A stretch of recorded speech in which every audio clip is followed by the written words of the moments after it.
सभी को नमस्कार, गुड इवनिंग। ग्रेड फर्स्ट के ऑफलाइन जो पेपर हो रहे हैं उनमें से सेकंड पेपर का जो स्कूल मैनेजमेंट और साइकोलॉजी का जो पोर्शन है, जहां से 15 प्रश्न आपके आने हैं, उन 15 प्रश्नों का आज मैं सॉल्यूशन करवा रहा हूं। तो ये उन सब बच्चों के लिए एक इंसाइट मिलेगी कि आरपीसी का जो लेटेस्ट पैटर्न है उसके अकॉर्डिंग कैसे प्रश्न यहाँ से बन सकते हैं और किन बिंदुओं के ऊपर हमें फोकस करना चाहिए। तो एक शॉर्ट एंड स्वीट में मैं इन 15 प्रश्नों का डिस्कशन करूंगा। ये उन सब बच्चों के लिए है जो वो टेस्ट नहीं दे रहे हैं। पहला प्रश्न इसमें मैंने पूछा था, वाइगोत्स्की के सामाजिक निर्मितवाद के अनुसार। अच्छा प्रश्न है और इससे एक आइडिया भी लेना कि वाइगोत्स्की अभी जो ग्रेड फर्स्ट के पेपर हुए हैं उनमें वाइगोत्स्की बहुत आ रहा है। तो आपको लेटेस्ट चीजें आपको ये समझनी पड़ेंगी कि मुझे पढ़ के क्या जाना है, छोड़ के क्या जाना है। जब तक ये चीज समझ में नहीं आएंगी तब तक बेहतर नहीं कर पाओगे। तो वाइगोत्स्की के सामाजिक निर्मितवाद में सामाजिक अंतःक्रिया अधिगम प्रक्रिया में महत्वपूर्ण भूमिका निभाती है, हम सब जानते हैं। वाइगोत्स्की ने सामाजिक निर्मितवाद का कॉन्सेप्ट दिया जिसमें SCL, समाज, संस्कृति और लैंग्वेज, इन तीनों को सबसे इंपॉर्टेंट मानता है। कारण क्या बताया, शिक्षार्थी अपने निकटस्थ विकास ZPD में सहायता प्राप्त करके अधिक जटिल कार्य कर सकते हैं। सामाजिक अंतःक्रिया अधिगम प्रक्रिया में सहायता प्रदान करती है और इससे फायदा कारण क्या है कि जो जॉन और प्रॉक्सी डेवलपमेंट है उसने 3 डेवलपमेंट के प्रकार बताए। एक्चुअल डेवलपमेंट, संभाव्य विकास, वास्तविक विकास। एक्चुअल डेवलपमेंट जहां बच्चा बिना सहायता ही करता है, और ZPD जहां बच्चा अपने नजदीकी लोगों की सहायता से करता है, और संभाव्य विकास जहां बच्चा दक्ष लोगों की सहायता से करता है। तो ZPD में ये सामाजिक अंतःक्रिया योगदान देती है जटिल रूप से सीखने में। तो इसलिए कथन भी सही है और कारण भी सही है। तो आंसर क्या होगा, कथन और कारण दोनों सही है और कारण कथन की सही व्याख्या करता है। तो एक आइडिया लगाना कि वाइगोत्स्की पे ऐसा प्रश्न आए तो मुझे कैसा प्रश्न करना है। आगे देखिएगा अगला प्रश्न, ये सभी लेवल के प्रश्न है, याद रखिएगा। दूसरा प्रश्न ये पूछा गया है, पियाजे द्वारा यह समझना कि आकार में परिवर्तन के बावजूद मात्रा समान रहती है क्या कहलाता है। आत्म केंद्रिता, इगोसेंट्रिज्म, संरक्षण, कंजर्वेशन, ऑब्जेक्ट परमानेंस और रिवर्सिबिलिटी, ये 4 विशेषताएं हैं जो सबसे अधिक जीन पियाजे पे पूछी जाती हैं और चारों ही आपको पता होनी चाहिए। आत्म केंद्रिता का मतलब है मैं अपने ही दृष्टिकोण को सही समझता हूं, जिसपे 3 माउंटेन्स का प्रयोग किया गया है जो आया हुआ आरपीसी में। संरक्षण, कंजर्वेशन बहुत बार आ रहा है, और संरक्षण कंजर्वेशन का मतलब है वस्तु के बाह्य स्वरूप में बदलाव होने पर भी उसके आंतरिक गुणों में कोई बदलाव नहीं आता, इसको अपन कंजर्वेशन की योग्यता बोलती है। और ये 7 से 11 वर्ष में डेवलप होती है। 7 वर्ष से पहले बच्चे में इसका लेक पाया जाता है, अभाव पाया जाता है। वस्तु स्थायित्व है जो 0 से 2 वर्ष में पाई जाती है कि इस वस्तु हटा लोगे तो भी बच्चा ये मानता है कि वस्तु वहीं पे है। इस ब्लैंकेट एंड बॉल स्टडी प्रयोग किया गया। और रिवर्सिबिलिटी, उलटने की क्षमता जो है ये भी 7 से 11 में डेवलप होती है कि मतलब मेरे घर से इतना स्कूल दूर है तो स्कूल से घर भी उतना ही दूर है। मतलब नियमों में परिवर्तन करने की शक्ति जो है, विचारों में जो विलोम्यता है, वो दोनों यहाँ पे डेवलप हो जाएगी। जबकि अनपलटन की जो योग्यता है वो होती है 2 से 7 वर्ष के मध्य। तो यहाँ पे जो आंसर होगा वो क्या हो जाएगा, कंजर्वेशन भी। अगला प्रश्न देखिएगा, किशोर अवस्था में अधिगमकर्ता के व्यवहार को सबसे अधिक प्रभावित करने वाला प्रमुख कारक कौन है। देखो ग्रेड फर्स्ट में स्पेशली आपको फोकस करना है किशोर अवस्था पे। किशोर अवस्था पे ही रिलेवेंट प्रश्न पूछे जाते हैं। तो टीन एज को स्पेशली फोकस करेंगे आप हर दृष्टिकोण से, चाहे विकास हो, चाहे अधिगम हो, चाहे समायोजन हो। तो सबसे अधिक जो प्रभावित करता है वो कौन करता है, हम सबको पता है किशोर अवस्था पे सबसे अधिक प्रभाव पड़ा है पीयर ग्रुप का पड़ता है। यानी उसके जो सहपाठी हैं, उसका जो ग्रुप है वो सबसे अधिक प्रभावित करेगा। बाल्यावस्था में जो होता है वो टीचर, स्कूल प्रभावित करता है, और शेष अवस्था में परिवार प्रभावित करता है। तो यहाँ पे जो आंसर क्या आ जाएगा वो आ जाएगा सहपाठियों का दबाव। ये प्रश्न बहुत बार रिपीट है।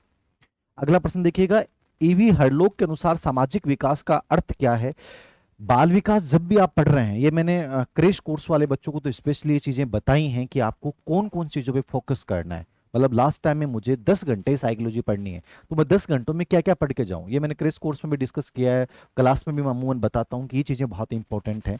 तो यहाँ ये देखना कि एलिजाबेथ जो हरलोक है वो बाल मनोविज्ञान पे सबसे अधिक काम किया है, और इनका स्टेटमेंट हर ग्रेड फर्स्ट सेकंड ग्रेड में आता ही है। तो पूरे विकास में यदि आपको कोई एक स्टेटमेंट याद करने हो ना तो एलिजाबेथ हरलोक के जितने भी स्टेटमेंट है वो सब पढ़ के जाना।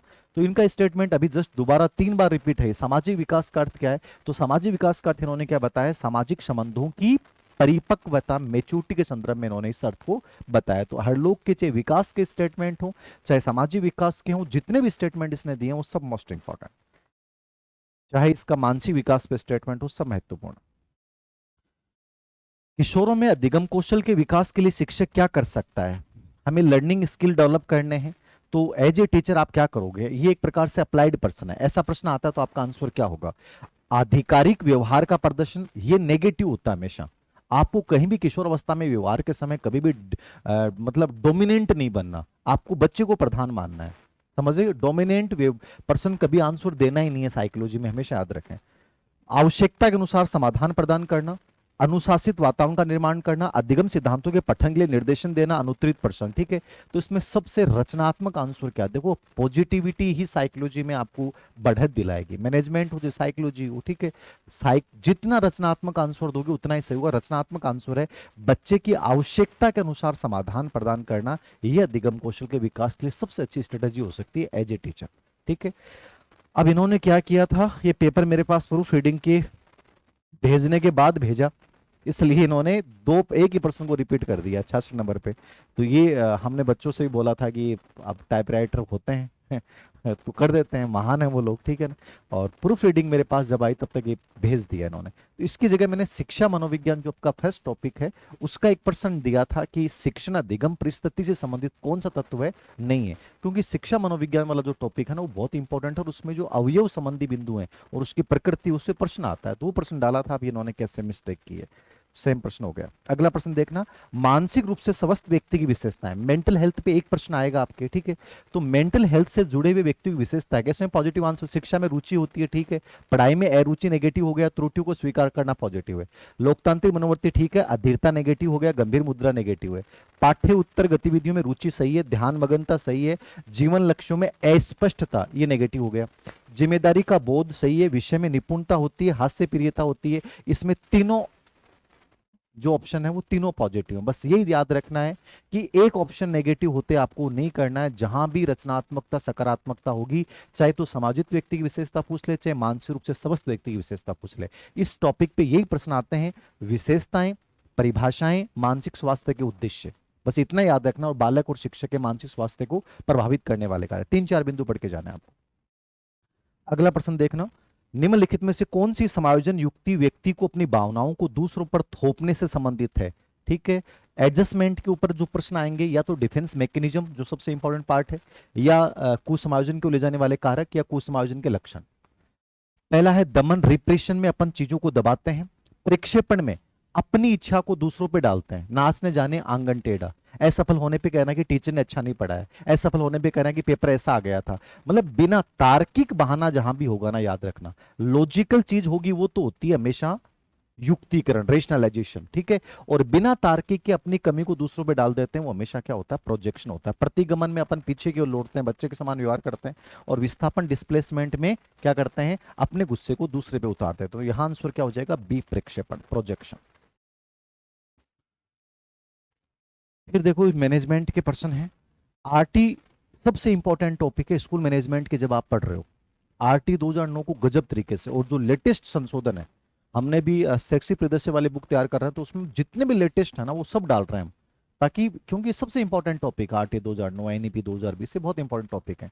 तो आरटी 2009 की धारा 25 और 27 मिलकर स्कूलों की शिक्षा की गुणवत्ता को बढ़ाने में, अब आपके दिमाग में 25 का संबंध किससे है, छात्र शिक्षक अनुपात से। 27 का संबंध किससे है कि शिक्षक को गैर शैक्षणिक गतिविधियों में नहीं लगाया जाएगा, जनगणना, आपदा, चुनाव कार्यों के अलावा। तो दोनों शिक्षण की गुणवत्ता को बढ़ाती है, नो डाउट। कारण क्या है, धारा 25 उचित छात्र शिक्षक अनुपात सुनिश्चित करती है, जबकि धारा 27 शिक्षकों को गैर शैक्षिक कार्यों से मुक्त रखती है। तो कथन के पीछे जो कारण है वो एकदम क्या है, सही है। तो ये पूरा पढ़ के जाइएगा तो आंसर क्या हो जाएगा, कथन और कारण दोनों सत्य हैं, और ये कारण कथन के सही। ऐसे प्रश्नों का जब अभ्यास करोगे तो कथन कारण के प्रश्न गलत ही नहीं होंगे। और आजकल आरपीएससी में प्रश्न आ रहे हैं, तो ये थोड़ा सा याद रखना है। आरटी अधिनियम 2009 के अनुसार किसी विशेष कक्षा में बच्चों का नामांकन किस आधार पर किया जाना चाहिए? अच्छा प्रश्न है। नामांकन किस आधार पे करेंगे? तो आपने सबने पढ़ा है कि आरटी की धारा जो 4 है वो ये कहती है कि बच्चे को आयु के अनुसार क्लास में स्थान देंगे। 6 वर्ष का बच्चा पहली क्लास में, 7 साल का दूसरी क्लास में। तो यहाँ जो आंसर हो जाएगा वो क्या हो जाएगा, बच्चे की उम्र के आधार पे। शिक्षा, सामाजिक आर्थिक स्थिति, बच्चे की क्षमता, ये सब क्या नेगेटिव है, जिनको प्रतिबंधित किया गया है। तो सी आंसर धारा 4 में उल्लेख है इसका। मतलब आरटी 2009 पे 2 तो प्रश्न आएंगे। कौन सा कथन सुमेलित नहीं है, देखिएगा। SIQ, state initiative for quality education, full form याद रख के जाना। इसका संबंध किससे, प्रारंभिक शिक्षा से, एलिमेंट्री एजुकेशन से। इसमें 3 गतिविधियां होती हैं, ABL है, ठीक है, आपका CC है, ठीक है, CCP है, और आजकल इसमें FLN को भी शामिल कर लिया गया है ना। ये जो ग्रेड 3 वाली हम परिदृश्य बुक निकाल रहे हैं उसमें हम जोड़ा है, FLN को भी शामिल कर लिया गया है, फंडामेंटल लिटरेसी न्यूमेरेसी वाले को भी, ठीक है। तो इसका संबंध कक्षा 1 से 5 तक होता है, यानी प्राथमिक शिक्षा से। समग्र शिक्षा 2.0 पूर्व प्राथमिक शिक्षा कक्षा 12 तक, एकदम सही है। समग्र शिक्षा 2.0 1 अगस्त 2021 से प्रारंभ किया गया था और ये अप्रैल 2021 से लेकर 31 मार्च 2026 तक लागू है, और NEP 2020 के और SDG 4 के लक्ष्यों को प्राप्त करने के लिए इसको प्रारंभ किया गया है। इंपॉर्टेंट अभियान है।